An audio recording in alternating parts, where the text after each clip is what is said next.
में देवी दुर्गा के 9 रूपों की पूजा होती है और ये देवियां शक्ति का ही रूप है। देवी दुर्गा के अंश के रूप में इन देवियों की पूजा होती है। लेकिन देवी दुर्गा की उत्पत्ति कैसे हुई? देवी दुर्गा में अपार शक्तियां कहां से आईं? या उन्हें प्रभावी अस्त्र कैसे और किससे मिले? इसके बारे में पुराणों में बताया गया है। देवी दुर्गा शक्ति का प्रतीक है। शास्त्रों में बताया गया है कि देवी दुर्गा का जन्म दुष्टों के संहार हेतु हुआ था। पुराणों में उल्लिखित है कि एक बार जब मानव ही नहीं, देवता भी असुरों के अत्याचार से परेशान हो गए, तो सभी देवता संकट की घड़ी में ब्रह्मा जी के पास गए और उनसे प्रार्थना करने लगे। हे ब्रह्मदेव, असुरों के राजा दैत्यराज महिषासुर ने पृथ्वी लोक के साथ साथ संपूर्ण स्वर्ग लोक में भी उत्पात मचा दिया है। हम सभी देवता वहां से बचकर आपके पास आए हैं। दैत्यराज महिषासुर अत्यंत शक्तिशाली है। उस पर किसी भी अस्त्र शस्त्र का प्रहार नहीं हो रहा। हम सभी के लिए उससे युद्ध करना असंभव है। हम उसकी शक्तियों के आगे नहीं टिक पा रहे। ब्रह्मदेव, ये सब क्या हो रहा है? लगता है अब महिषासुर के संहार का निश्चित समय आ गया है, क्योंकि वो मेरे दिए हुए वरदान का दुरुपयोग कर रहा है। मुझे इस कार्य में महादेव और नारायण की सहायता लेनी होगी। देवताओं की प्रार्थना सुनकर ब्रह्मदेव, महादेव और नारायण से मिलने के लिए चले गए। महिषासुर को ब्रह्मा जी के द्वारा ही वरदान प्राप्त हुआ था। पौराणिक कथाओं के अनुसार महिषासुर एक असुर था। महिषासुर का पिता रंभ असुरों का राजा था, जो एक बार एक महिष यानी भैंसे से प्रेम कर बैठा और दोनों के योग से महिषासुर का जन्म हुआ। इस वजह से महिषासुर इच्छानुसार जब चाहे भैंसे और जब चाहे मनुष्य का रूप धारण कर सकता था। उसका शरीर भैंस के समान काला व बलवान था। अपने आप को सबसे शक्तिशाली बनाने के लिए महिषासुर ने कई वर्षों तक भगवान ब्रह्मा की तपस्या की। भगवान ब्रह्मा उसकी तपस्या से प्रसन्न हुए तथा उसे वरदान मांगने को कहा। महिषासुर, आंखें खोलो, मैं तुम्हारी तपस्या से प्रसन्न हूँ। मांगो, तुम क्या वरदान चाहते हो? हे ब्रह्मदेव, मैं अमर होना चाहता हूँ। आप मुझे अमरता का वरदान दीजिए। हे महिषासुर, मैं तुम्हें अमरता का वरदान नहीं दे सकता। तुम इस वरदान की जगह मुझसे कोई और वरदान मांग सकते हो। हे ब्रह्मदेव, आप मुझे ऐसा वरदान दीजिए जिसमें मेरी मृत्यु किसी भी देवता या दानव के हाथों न हो। मुझे वरदान दीजिए कि मेरा वध केवल एक कुंवारी कन्या के हाथों हो, अन्यथा किसी के हाथों नहीं।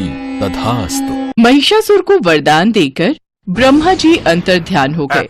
महिषासुर ने अपने अहंकार में आकर ऐसा वरदान प्राप्त कर लिया, क्योंकि वह जानता था कि किसी कुंवारी कन्या में इतनी शक्ति नहीं होगी जो कि उसका वध कर पाए। भगवान ब्रह्मा से वरदान पाकर महिषासुर अपनी असुर प्रवृत्ति के कारण उसका दुरुपयोग करने लगा तथा सभी पर अत्याचार करने शुरू कर दिए। उसके अत्याचार से संपूर्ण मानव सभ्यता तथा देवता आतंकित थे। वह बेवजह मनुष्यों को मारने लगा तथा देवताओं को तंग करने लगा।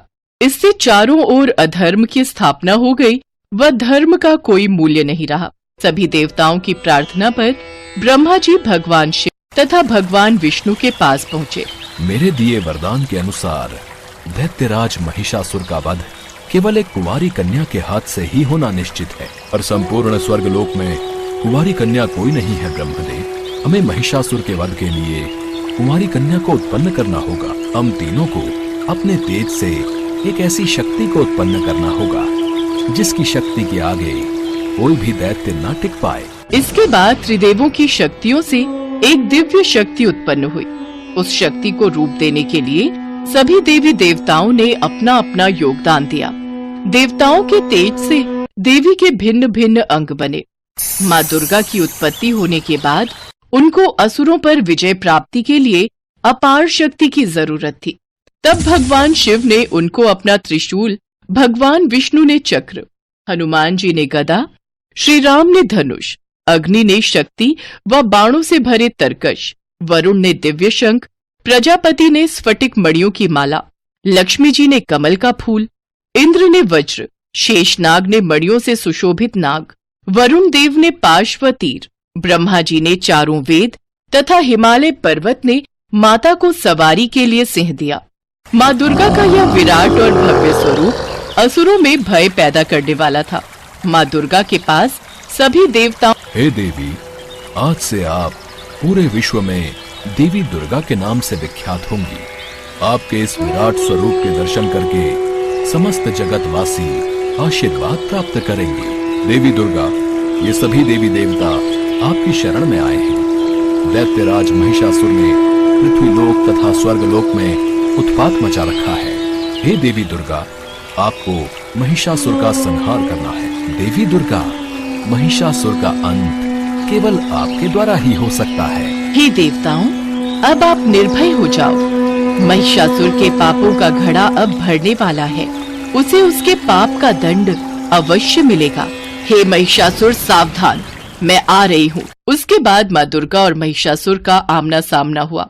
महिषासुर माँ दुर्गा के सौंदर्य को देखकर उनसे बोला, हे सुंदरी, मैं आपको अपनी पटरानी बनाना चाहता हूँ। मैं आपके सौंदर्य पर मोहित हो गया हूँ। इंद्र आदि सभी देवता मुझसे परास्त हो चुके हैं। समस्त ब्रह्मांड मेरे अधीन है। यदि आप चाहो तो आप मेरी पटरानी बनकर ये सारे सुख भोग सकती हो। अहंकार ने तुम्हारी बुद्धि को समाप्त कर दिया है महिषासुर। इंद्र आदि सभी देवता तुमसे परास्त नहीं हुए। वे तो ब्रह्मा जी द्वारा तुम्हें दिए गए वरदान के कारण ही परास्त हुए हैं, अन्यथा तुम में उन्हें परास्त करने की शक्ति नहीं थी। कारण जो भी हो, पर अभी तो ये सत्य है कि समस्त ब्रह्मांड मेरे ही अधीन है। इसलिए आप मेरा प्रस्ताव स्वीकार कर लो। महिषासुर की बात सुनकर माँ दुर्गा जोर जोर से हंसने लगी और बोली, हे महिषासुर, तुम काल के अधीन होकर ऐसी बातें कह रहे हो। यदि अभी भी बचना चाहते हो तो पाताल में जाकर छुप जाओ, अन्यथा आज मेरे हाथों तुम्हारा संहार निश्चित है। तू है कौन? तेरा परिचय क्या है जो तू मेरे सामने हंस रही है और मेरा प्रस्ताव अस्वीकार कर रही है? मेरा परिचय? जब जब धर्म की हानि हुई है, जब जब पाप मस्तक उठाता है, जब जब संत पुरुषों को कष्ट पहुंचता है, तब तब उनकी रक्षा के लिए मैं शरीर धारण करती हूँ। मैं तेरा वही काल हूँ जिसके नाम पर तूने अनगिनत कुंवारी कन्याओं का वध किया है, और मैंने उसे रोककर इस संसार में उन कन्याओं की पूजा का विधान प्रारंभ किया है। अपने काल को पहचान हे महिषासुर। तू मेरा काल बनकर मेरे समक्ष आ खड़ी हुई है। भयंकर से भयंकर व्यक्ति भी मेरे सामने आकर खड़ा होने का साहस नहीं करता, किंतु तूने ये साहस इसलिए किया क्योंकि तूने अभी तक मेरा वास्तविक रूप नहीं देखा। मैं तुझे अभी दिखाता हूं कि मेरा वास्तविक रूप क्या है। इसके पश्चात महिषासुर भयानक दैत्य का रूप ले लेता है और जोर जोर से हंसने लगता है। ये है मेरा वास्तविक रूप।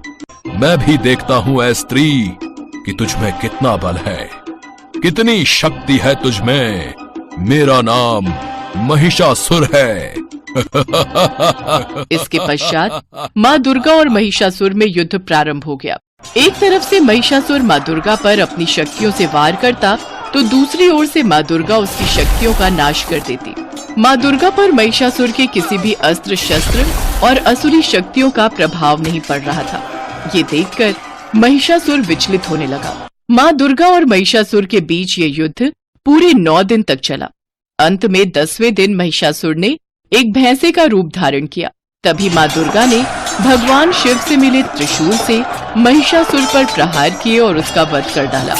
इस प्रकार माँ दुर्गा के प्रचंड रूप ने महिषासुर का उसकी राक्षसी सेना समेत संपूर्ण नाश कर दिया और पृथ्वी लोक तथा स्वर्ग लोक को महिषासुर के प्रकोप से मुक्ति मिल गई। सभी देवी देवता माँ दुर्गा के नाम का गुणगान करने लगे और सिंह सवारी माँ दुर्गा के ऊपर फूलों की वर्षा होने लगी। तभी से माँ दुर्गा को महिषासुर मर्दिनी भी कहा जाने लगा। कहते हैं माँ दुर्गा और महिषासुर के बीच